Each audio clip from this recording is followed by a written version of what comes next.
Welcome to the quest. My name is Belina. So, what is thrivability? Thrivability for us is the intention and practice of aligning organizations with how nature thrives and how people thrive. Hello from Johannesburg, South Africa. I'm Alison. What is thrivability? Well, it's about things going really well, but it's much more than really well. It's when organizations and people are growing and living and glowing.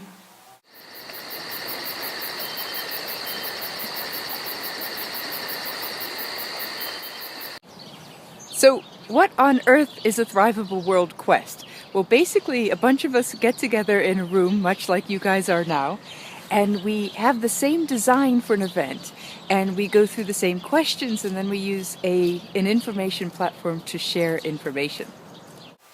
It's a very fun way of tapping into our collective wisdom across cities, across countries, and together we find the answers inside of us. So it's a bit like finding buried treasure.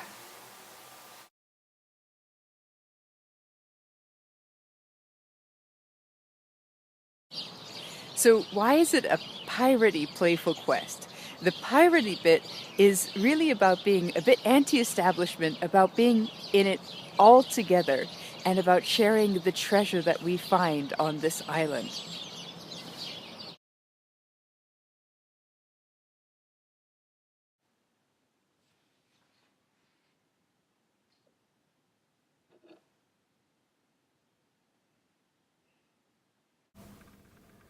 Thank you, Louisa. My name is Kevin, and I will be your co-captain here at Thrivability World Quest London. We've assembled a really cool crew of people together for our event on Tuesday evening. We're really excited about creating a conversation around what does thrivability mean to you. We're also really excited about connecting to our global community and finding out what it means to them too. Looking forward to the journey. See you on the other side.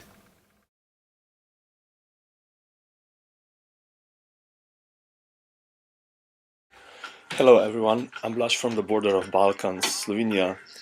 Lately I've been adopting an attitude, maybe deconstructing a worldview I've been building for myself for some time now.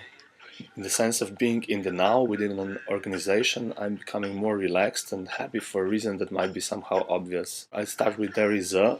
She's excited by nature, finding inspiration there while I sometimes think too much, analyzing and abstracting. She makes my life more complete, so I decided to upgrade it into a question.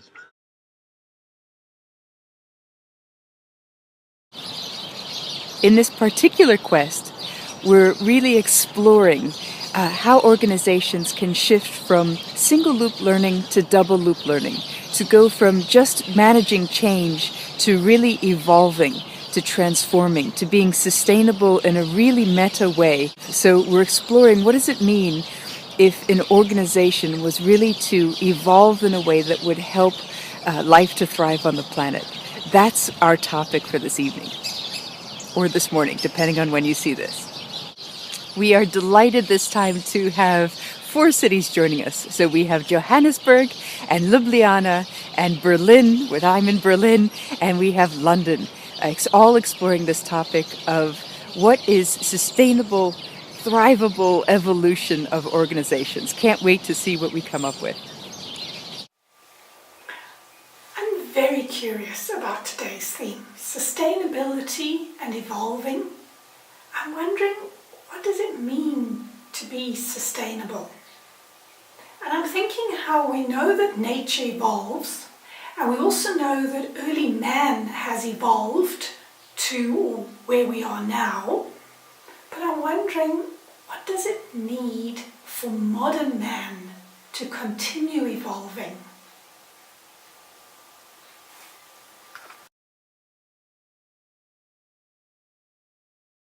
I work with women who are in the process of starting businesses that are very closely related to their creativity and self-expression and drive to make a difference in the world.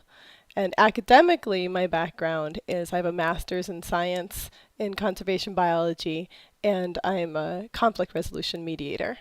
We've been struggling with how to frame this one because it is such a big topic, and change happens all the time, but evolution doesn't. It's like a different order.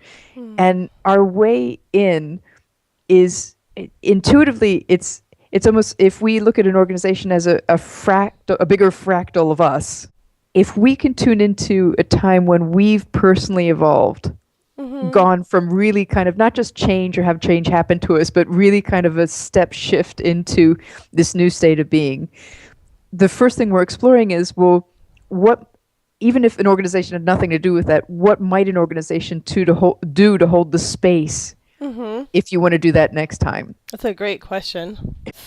So you're asking, if, like in your metaphor, if you had a forest or a desert community and you have some kind of outside force, is that what you're saying? An outside force that's a stressor of some sort, like it doesn't rain that year, or, you know, something like an environmental stress.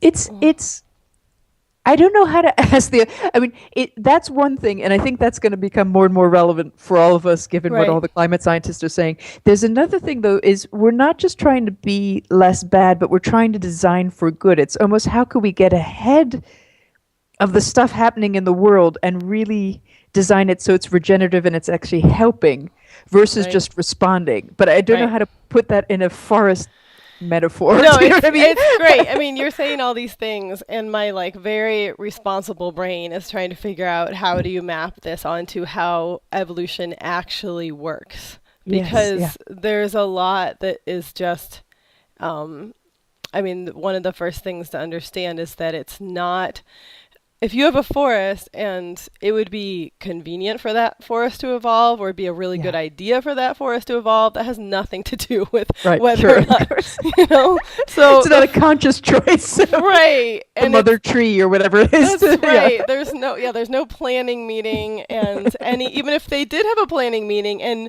even if like individually the sort of individuals that are alive at that time adapted, all of that is lost. Almost all of that is lost in the genetics for the next generation.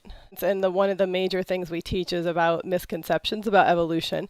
And the thing that's the most challenging is that we as humans and individuals, we like to use the words adapt and evolve about like what I can do in my lifetime.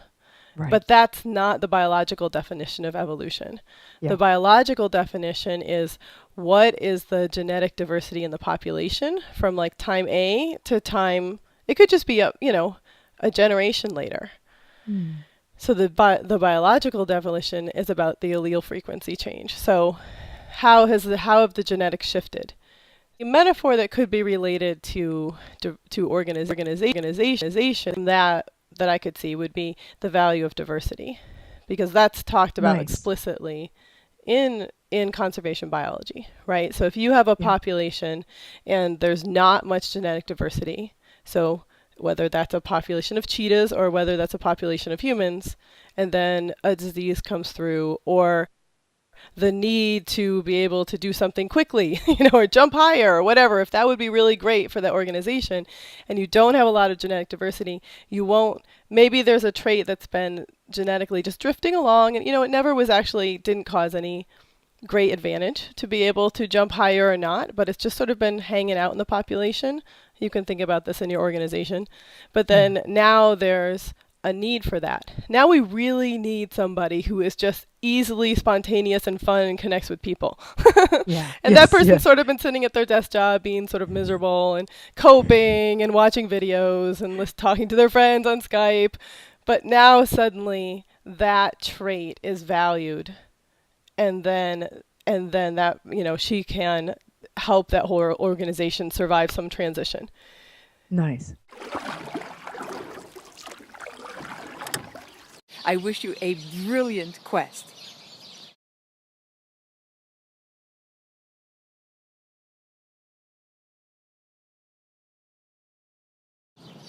If you're curious to see what happens with all of the data that you've put into MeetingSphere, we have online sort parties. And the next one to sort the data from this one is going to be February 16th, which is a Tuesday. And your local captains will tell you what time it'll be your time. Okay, hope to see you online. Bye.